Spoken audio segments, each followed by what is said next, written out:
তালতো ভাইয়ের বিয়েতে তালতো বোনদের ভূত বানিয়ে দিছে। প্রথমে হলুদ মাখিয়ে পরে দিয়ে রং মাখিয়ে।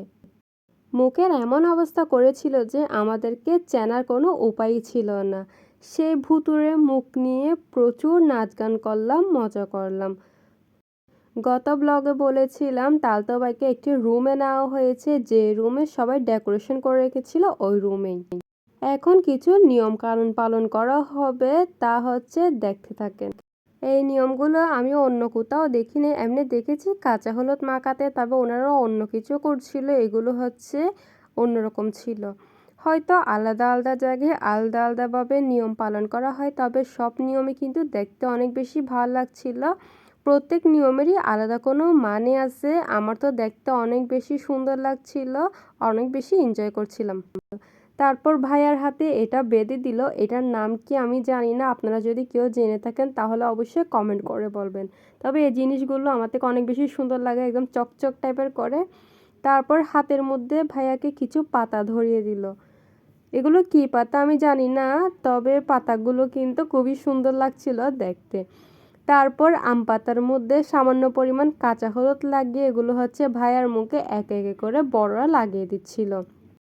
আমরা তো ভেবেছিলাম শুধু ভাইয়াকে হলুদ লাগাবে, কিন্তু না, আমাদেরকে সহ হলুদ লাগিয়ে একদম ভূত বানিয়ে দিছে। মানে পিছন থেকে আক্রমণ চলছে আর কি হলুদের। আমি নিজেকে দেখছিলাম আয়নাতে, আমাকে পুরো হলুদ হলুদ করে দিচ্ছে। আমাকে পুরো হলুদ ভূত বানিয়েও তাদের শান্তি হয় নাই। তারপরে চলে আসলো রং নিয়ে। মানে রং নিয়ে রংগুলো এমনভাবে মুখে লাগিয়ে দিছে, আমরা তো একজন একজনকে চিনতে পারছিলাম না। সব জায়গায় শুধু রং মারামারি হচ্ছিল, যে যাকে পাচ্ছিল তাকে রং মারছিল, সবাই সবাইকে একদম ভূত বানিয়ে দিছিল। আমাদের জামা কাপড়, তারপর মেকআপ সব নষ্ট হয়ে গেছে। মানে 2-3 ঘন্টা ধরে মেকআপ করছি, ওই মেকআপটা আর দেখাই যাচ্ছিল না, পুরো একদম ভূত বানিয়ে দিছে। এই তো আমার অবস্থা, আর তাসফিয়ার অবস্থা। আমি আর তাসফিয়া দুষ্টামি করছিলাম, কিন্তু দেখেন দুলার মুখ একদম পরিষ্কার, দুলাকে কেউ লাগায় নাই।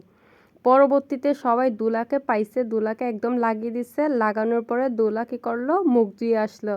কিন্তু আমরা জানি যে আমরা যদি এখন মুখ ধুয়ে নিই তাহলে আমাদেরকে আবারও ভূত বানিয়ে দিবে, তাই রিস্কটা নিলাম না। পুরো বিয়ে বাড়িতে আমরা এরকমই ছিলাম, মানে পুরো রাতটাই আমরা এরকমই ছিলাম, মানে ভূতুরের মুখ নিয়ে আর কি। এই ভূতুরের মুখ নিয়ে সবাই ডিজে গান লাগিয়ে দিছে, আর আমরা তো নাচা শুরু করে দিলাম, কারণ যেখানে নাচ গান সেখানে আমরা হাজির। প্রথমে তো দুলা নাচতে চাইছিল না, বড়রা টেনে টেনে নাচাচ্ছিল, কিন্তু পরে দিয়ে ভাইয়া তা আমাদের থেকেও বেশি নেচেছে। ভাইয়াও ফাংশনটা কিন্তু খুবই এনজয় করেছে। বড়রা দেখেন কি সুন্দর করে এনজয় করছে। কিছু কিছু মানুষ থাকে খুবই গম্ভীর হয়ে থাকে, আমার একদমই ভাল লাগে না। এরকম ফাংশনে সবাই এনজয় করবে, এটাই তো স্বাভাবিক।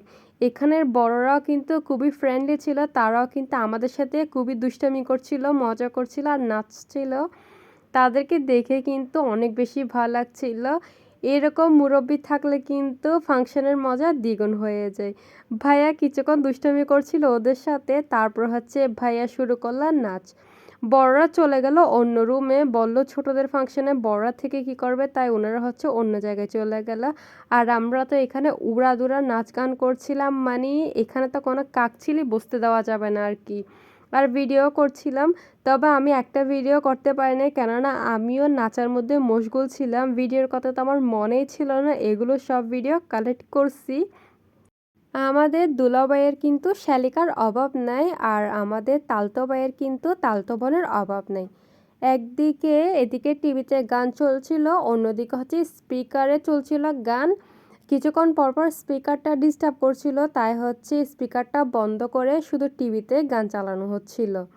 সবাই তো অনেক বেশি এনজয় করছিল, যে যার মতো করে নাচছিল, কেউ কারো দিকে তাকানোর সময় নেই।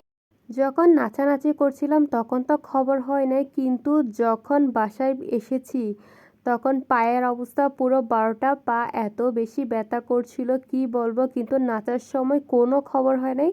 নাচার সময় এত বেশি এনজয় করছিলাম যে আমার পা ব্যথার দিকে খেয়ালই ছিল না, অনেক বেশি মজা করছিলাম।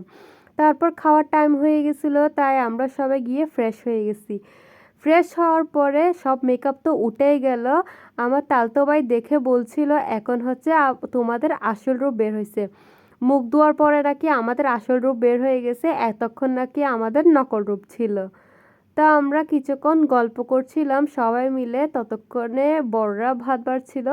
আমরা যেহেতু খাবার খেয়েই চলে যাব, তাই আমরা আমাদের মুখ হাত ধুয়ে ফেলছি। বাকিরা হচ্ছে মুখ হাত এখনও ধোয়নি, তারা এখনও কিন্তু রং মেখে ভূত হয়ে আছে। আর ভাইয়া কত দুষ্টামি করছিল আমাদের সাথে। আমার কিন্তু আমার মেকআপ লুক থেকেও নর্মাল লুকটা বেশি ভাল লাগে। আপনারা কি বলেন, আমাকে কোনটাতে বেশি ভাল লাগে, মেকআপে নাকি উইদাউট মেকআপে? তারপর সবাই গল্প করতে করতে ডিনারটা সেরে নিলাম। ডিনার কিন্তু খুবই মজার মজার খাবার ছিল।